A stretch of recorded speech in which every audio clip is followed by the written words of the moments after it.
Aos 45 anos, eu acreditava que havia construído uma vida sólida e feliz. Sempre fui do tipo que planeja cada detalhe, que antecipa problemas e que evita surpresas desagradáveis. Minha existência seguia o roteiro perfeito que eu mesma havia escrito.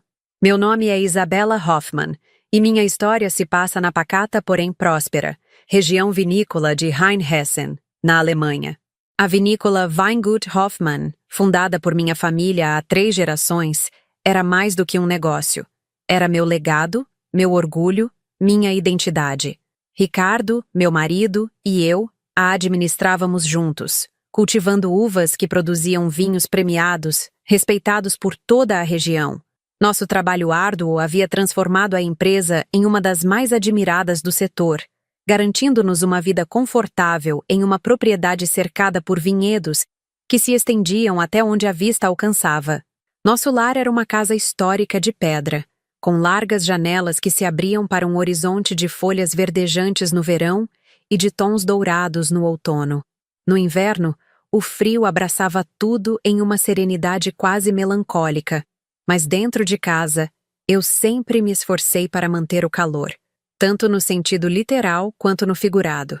As tardes eram embaladas pelo aroma do vinho envelhecendo nas barricas e pelo som do vento deslizando pelas videiras. Nossa filha, Luísa, estava prestes a completar 18 anos e se preparava para ingressar na universidade. Inteligente, determinada e cheia de vida, ela tinha o brilho no olhar de quem vê o mundo como um campo vasto de possibilidades. Eu e Ricardo muitas vezes fantasiávamos sobre como seria nossa vida quando ela partisse para a faculdade. Depois de tantos anos sendo pais, voltaríamos a ser, essencialmente, um casal. Eu sonhava com viagens, fins de semana tranquilos e jantares prolongados à luz de velas. Mas naquela tarde, tudo desmoronou. A cena permanece presa na minha mente como uma pintura vívida, cada detalhe congelado no tempo. Estávamos na sala de jantar da vinícola, um espaço de atmosfera acolhedora, decorado com móveis antigos de madeira e estantes exibindo garrafas envelhecidas. Uma garrafa de Riesling Trocken, uma das nossas mais prestigiadas colheitas, repousava entre nós. Comemorávamos a recente conquista de um novo acordo de exportação para a França. Mais um passo em nossa trajetória de sucesso. Foi então que vi. Seu celular estava sobre a mesa, e a tela se acendeu com a chegada de uma notificação. Não fui eu quem procurou por algo. A verdade veio até mim. O nome que apareceu na mensagem não era estranho. Era de uma jovem funcionária da vinícola, alguém que eu mesma havia contratado anos antes. Mas o conteúdo, aquilo não deixava dúvidas. A taça de vinho escorregou dos meus dedos e se estilhaçou no chão. Um pequeno desastre doméstico que pareceria irrelevante diante do que eu estava prestes a enfrentar. Enquanto os cacos brilhavam no piso como pequenas facas afiadas, senti meu mundo perfeito rachar junto com o vidro. Olhei para Ricardo. O choque no meu rosto foi substituído por uma onda de incredulidade. Depois, por um calor sufocante de traição. O que é isso, Ricardo? Minha própria voz soou distante, como se pertencesse a outra pessoa. Ele seguiu a direção do meu olhar, viu o telefone e o bloqueou rapidamente. Mas já era tarde demais. Eu já tinha visto tudo. Foi naquele instante que percebi que minha vida não era tão estável, segura e perfeita quanto eu imaginava. E que, a partir daquele momento, eu teria que reconstruí-la do zero. Lembro-me do dia em que conheci Ricardo pela primeira vez. Eu tinha 27 anos e acabara de assumir a direção da Weingut Hoffmann após o falecimento precoce do meu pai. Era um período difícil. O peso da responsabilidade recaía sobre mim com uma intensidade esmagadora, e eu sentia que precisava provar a todos, especialmente a mim mesma, que era capaz de conduzir a vinícola à altura do legado da minha família. Foi em um evento de degustação de vinhos em Mainz que nossas vidas se cruzaram. Ricardo trabalhava para uma empresa de exportação e, com seu carisma natural e sorriso fácil, logo conquistou a atenção de todos. Ele era magnético, talvez não o homem mais bonito da sala, mas com certeza o mais cativante. O tipo de pessoa que sabia exatamente o que dizer para envolver alguém em uma conversa interessante. Naquela noite, Falamos por horas sobre uva, terroir, colheitas e tradição, mas também sobre música, viagens e sonhos. Ele me fez rir em um momento em que tudo o que eu sentia era o peso da responsabilidade. E eu precisava de alguém assim ao meu lado. Nos meses seguintes, nos tornamos inseparáveis. Ele me ajudou a expandir a vinícola, a modernizar processos, a estabelecer novas parcerias. Minha vida e meu trabalho se entrelaçaram com os dele de uma forma que parecia natural, predestinada. Casamo-nos 2 anos depois, e pouco tempo depois, Luísa nasceu. Naquele momento, eu acreditava ter tudo o que sempre quis: um marido apaixonado, uma filha adorável e um negócio próspero. Por anos, fomos uma equipe perfeita. Pelo menos era o que eu pensava. Agora, olhando para trás, percebo que as fissuras começaram a aparecer muito antes daquela tarde fatídica em que vi a mensagem no celular de Ricardo. Pequenos sinais, quase imperceptíveis, que ignorei ou minimizei. Os períodos de ausência prolongada que ele justificava com viagens de negócios.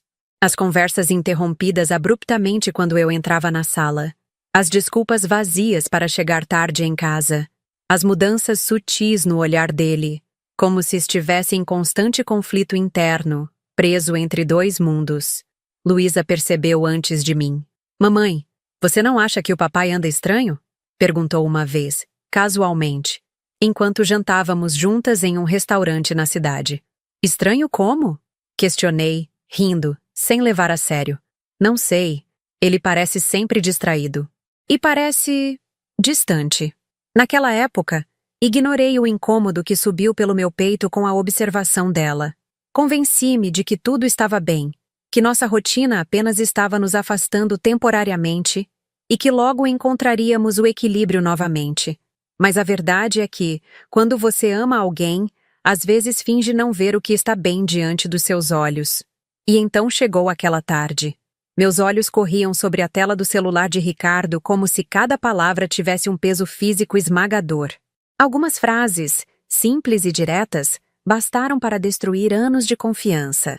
Eu respirei fundo, tentei manter a compostura, mas meu corpo já tremia. Minha mente girava, recusando-se a aceitar o que via.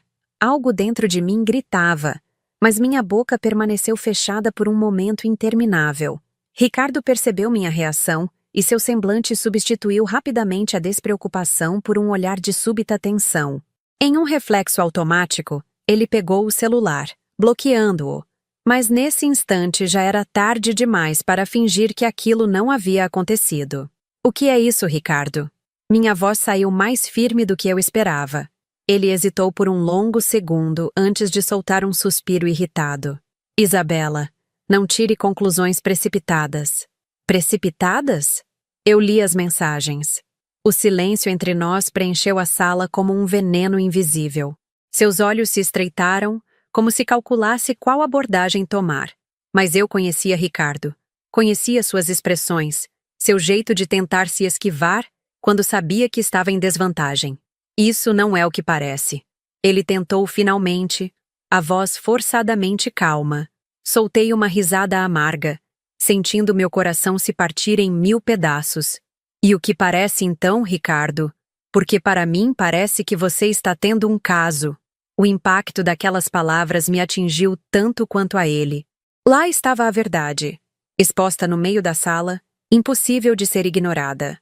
Ele suspirou e passou as mãos pelo rosto, como alguém cansado demais para manter uma mentira em pé. Eu queria ouvir uma explicação convincente.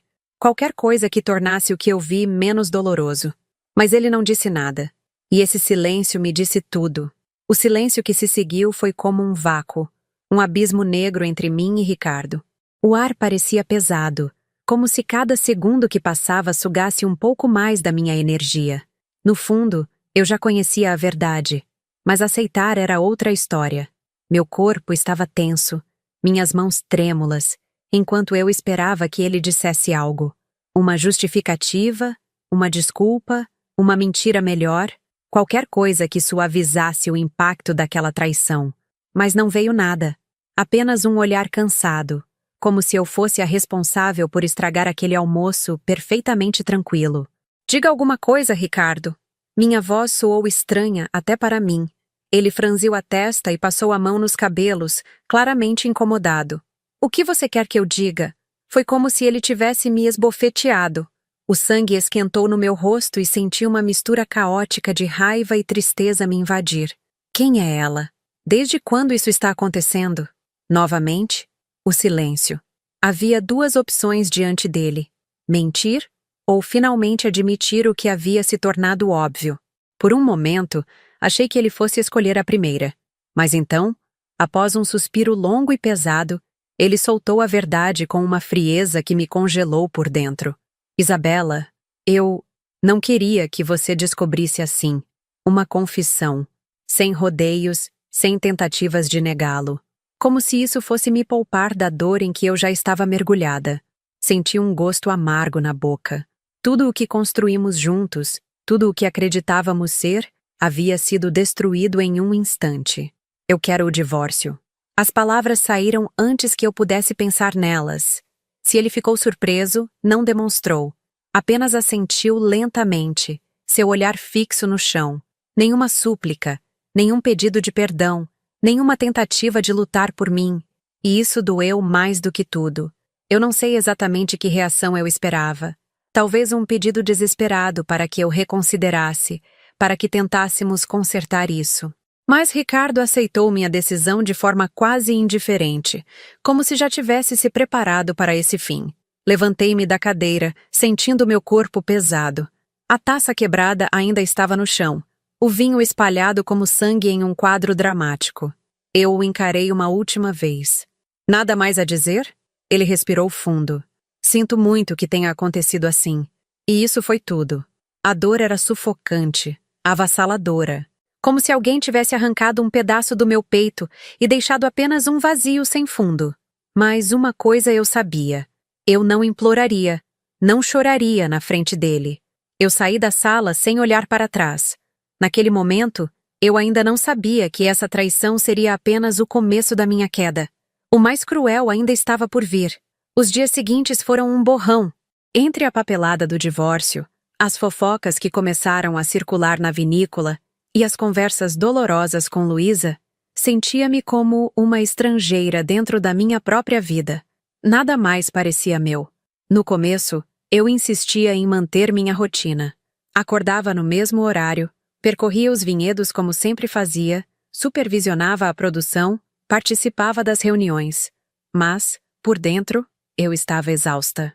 Ricardo se mudou para um apartamento na cidade, e embora tivéssemos discussões ocasionais sobre os termos do divórcio, ele parecia livre, como se já estivesse nessa nova fase da vida fazia tempo, enquanto para mim, tudo era uma ferida aberta.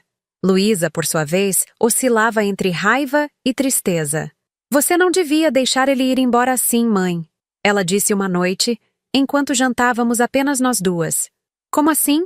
Levantei os olhos do prato. Se ele ainda se importasse, teria tentado consertar as coisas. Engoli em seco. A dor nos olhos da minha filha era um reflexo da minha própria. Foi então que uma dúvida começou a se infiltrar na minha mente. Seria possível dar uma segunda chance? Os anos juntos tinham mesmo sido uma mentira? Ou eu poderia lutar pela família que construímos? Um mês depois, impulsionada por essa incerteza, decidi dar um passo inesperado. Liguei para Ricardo. Precisamos conversar. Ele hesitou, mas concordou. Marcamos um encontro em um pequeno café na cidade, longe de olhares curiosos. Meu coração estava acelerado. Meu peito carregava um peso que eu não sabia nomear. Quando ele chegou, notei algo diferente. Ele parecia mais leve. Vestia uma camisa branca dobrada nos cotovelos. Trazia o mesmo perfume amadeirado que sempre usava. Mas algo no seu olhar havia mudado. Isabela. Ele sorriu, mas foi um sorriso cauteloso. Eu não sabia ao certo o que esperava dessa conversa. Talvez uma confissão de arrependimento. Talvez uma chama de esperança que reacendesse o que tínhamos perdido. Mas o que encontrei foi uma verdade que, de alguma forma, eu já sabia, mas me recusava a admitir. Por que você quis me ver? Ele perguntou, apoiando os braços sobre a mesa. Respirei fundo. Quero entender. Ele balançou a cabeça, como se já tivesse ensaiado essa conversa 1000 vezes. Acredite, Eu entendo que isso dói. Eu sei que fui covarde. Mas isso já acabou, Isabela. Nós já acabamos. A firmeza na sua voz foi como um golpe. Ele não tinha dúvidas. Nenhuma hesitação. Nenhum arrependimento visível. Nosso casamento foi uma ilusão para você? Minha voz saiu mais baixa do que eu gostaria. Ele hesitou por uma fração de segundo. Não foi uma ilusão, mas também não era mais o que deveria ser há muito tempo. Simplesmente, deixamos de ser nós. Por mais que doesse ouvir aquilo, era verdade. Suspirei e olhei para fora da janela. O céu de outono estava pintado em tons alaranjados. A cidade seguia seu ritmo indiferente enquanto minha própria vida parecia pausada, prestes a tomar um rumo definitivo. Ricardo não queria voltar. E naquele momento, percebi que talvez eu também não quisesse. Esse casamento já havia morrido antes mesmo de eu descobrir a traição. Eu apenas não tinha coragem de admitir. Era só isso que eu queria saber. Levantei-me, sentindo um alívio inesperado misturado à dor. Talvez essa fosse a minha verdadeira despedida. Achei que esse seria o pior momento da minha vida. Mas estava errada. O destino ainda tinha outro golpe preparado para mim. O golpe veio dias depois.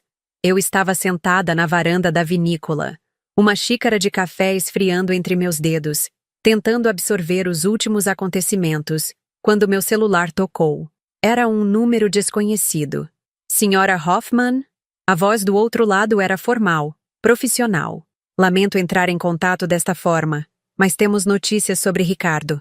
O nome dele ainda era um gatilho para mim, mas a frieza no tom daquele homem acionou um alarme interno. O que aconteceu?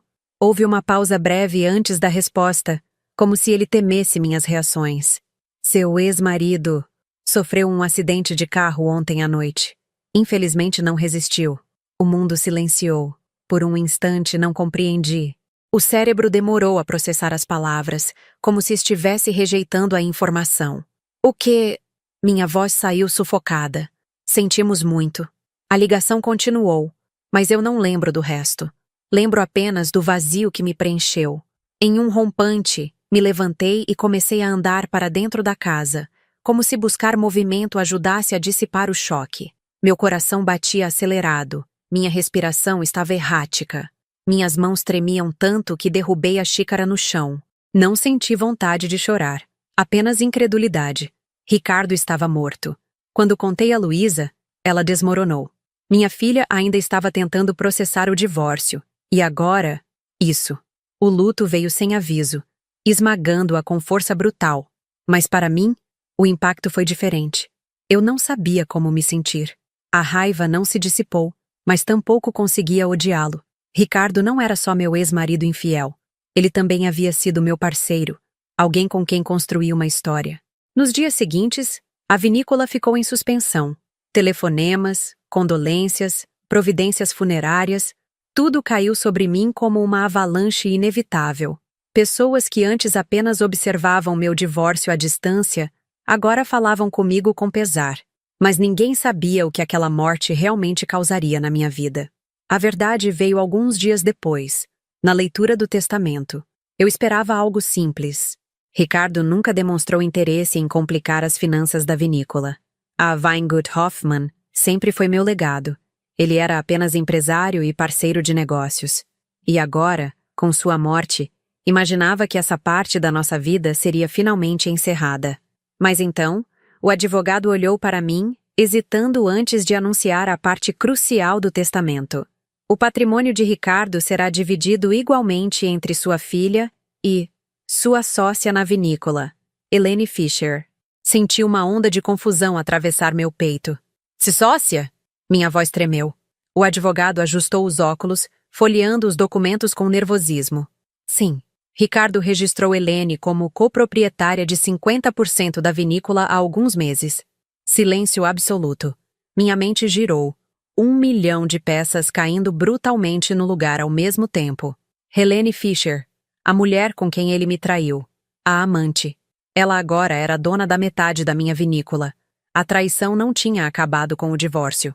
Ricardo, mesmo após a morte, havia destruído meu legado. Minha visão turvou. Meu peito se contraiu em um nó sufocante. Levantei-me da cadeira tão abruptamente que o advogado se assustou. Isso é um erro. Minhas palavras saíram afiadas. Tinha que ser. Receio que não. Ele assinou tudo legalmente. Meu mundo, que já estava em ruínas, agora pegava fogo.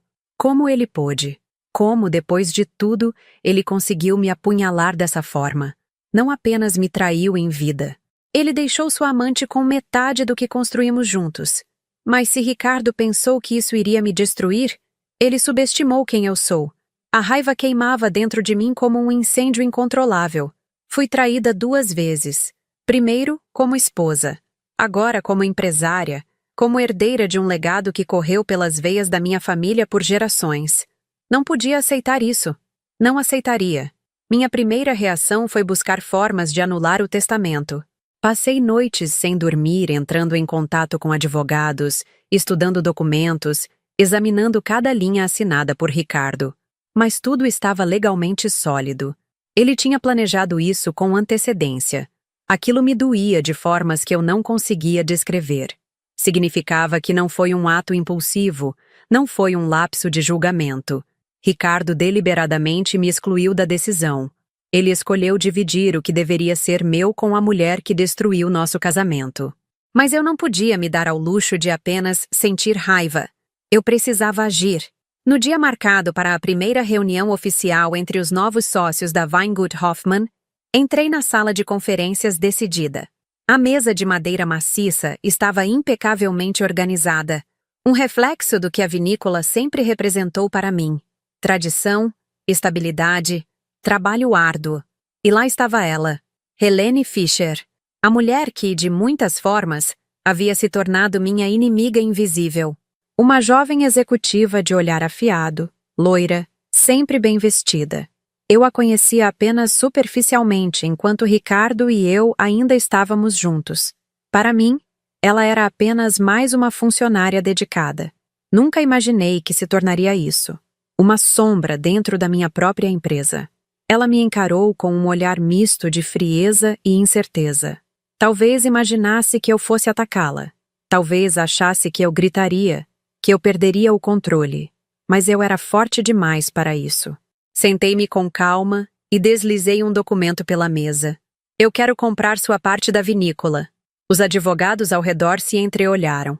Helene ergueu uma sobrancelha, cruzando as mãos diante de si. E se eu não quiser vender?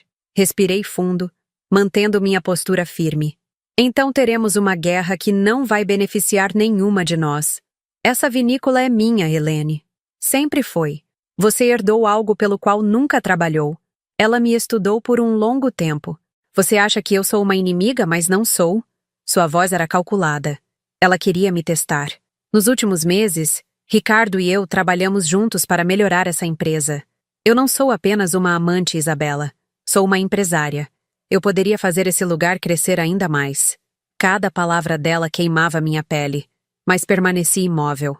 Não nego sua competência, mas a Weingut Hoffmann é meu lar. Você pode tentar crescer aqui, ou pode sair com um bom valor e construir o seu próprio império. Ela estreitou os olhos. Hesitou. Um momento de silêncio pairou na sala. Então, como um jogo de xadrez, ela sorriu. Pequeno, calculado. Vamos conversar sobre números. Os dias que se seguiram foram uma batalha de negociações. Eu arrisquei tudo. Usei economias, vendi terrenos menores, pedi um empréstimo gigantesco. Houve momentos de dúvida. Talvez eu estivesse sendo impetuosa, investindo mais do que deveria. Mas desistir nunca foi uma opção. E então, o acordo foi feito. Assinei a papelada, sentindo o peso do passado finalmente deixar meus ombros. Quando Helene saiu daquela reunião pela última vez, levando seu dinheiro e sua ambição, senti que o fim daquela batalha também era o começo de algo novo. Eu havia perdido um marido, mas não perderia quem eu sou. Durante a reestruturação da vinícola, descobri coisas que Ricardo escondeu por anos. Dívidas ocultas, acordos financeiros duvidosos.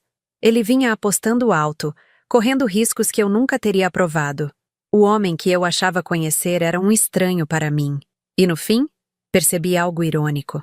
Se Ricardo não tivesse me traído, a vinícola poderia ter afundado financeiramente. Minha própria dor me salvou. Eu traguei essa verdade com um misto de arrependimento e alívio. A mulher que havia entrado naquele casamento com sonhos de companhia e amor não existia mais. Agora, eu era uma mulher que sobreviveu, que lutou e venceu. 5 anos se passaram desde aquele dia.